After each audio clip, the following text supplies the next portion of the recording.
அனைவருக்கும் வணக்கம். இன்னைக்கு ப்ரீ மார்க்கெட் அனலைஸ்ல எந்த ஸ்ட்ரைக் எந்த விலைக்கு ஏவோ ஆர் பிலோ செஷனா மார்க்கெட் என்ன டைரக்ஷன் இருக்குன்றத பார்க்கலாம். இது முழுக்க மேக்ஸ் அடிப்படையில் எடுக்கக்கூடிய. அதே போல இன்னைக்கு ட்ரேட் எடுக்கணும்னா கொஞ்சம் டைம் எடுத்து ட்ரேட் பண்ணுங்க. ஓப்பனிங்லேயே ட்ரேட் பண்ணலாம். அந்த அக்ரெசிவ் இருக்கணும்னு அவசியம் கிடையாது. ஏன்னா அக்ரெசிவா நம்ம எப்பவுமே சொல்லுவோம், ஒரு குறிப்பிட்ட டைம் விட்டுட்டு ட்ரேட் பண்றது தான் இன்ட்ராடே ட்ரேடருக்கு பெஸ்ட். உங்களுக்கு நம்ம மேக்ஸ் எல்லாமே நம்ம ஸ்டூடெண்ட் தெரிஞ்சிருந்தா ப்ராக்டிஸ் பண்ணிட்டீங்கன்னா உங்களுக்கு தெரியும் எந்த டைம்ல எடுக்கலாம், என்ன ட்ரேட் பண்ணலாங்கிறது.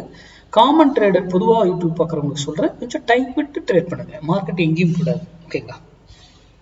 சரி, இன்னைக்கு நம்ம லெவல் பார்ப்போம்.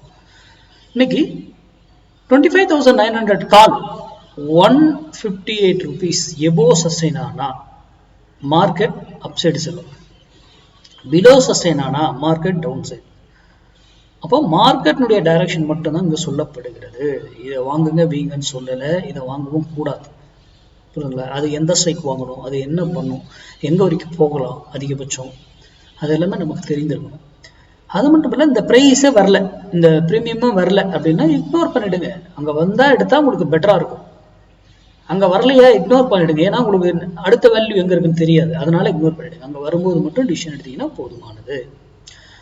இதுக்கு மேலே இருக்கும், கீழே விழும், கீழே இருக்கும், மேலே. இது ஃபால்ஸை நம்ம ட்ராப் பண்ணி ஏமாத்துவாங்க. அது ஃபால்ஸ் பிரேக் அவுட்ல நம்ம கண்டுபிடிச்சலாம். அல்லது இங்க இருந்து மேலே போச்சுன்னா ஒரு வேலையில இருந்து திரும்பும், ஆர் அதே டைரக்ஷன் ரிவர்சல் ஆகியே ஆகணுங்க. எதர் அதே direction R opposite direction.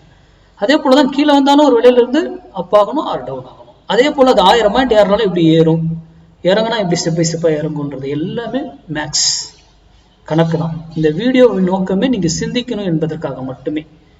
Maths சார்ந்து மட்டும் தான் மார்க்கெட் இயங்குது அப்படிங்கிறது தான் நம்மளுடைய தியரிங்க. அதை சார்ந்து நீங்களே ஓனா ப்ராக்டிஸ் பண்ணலாம், படிக்கலாம்.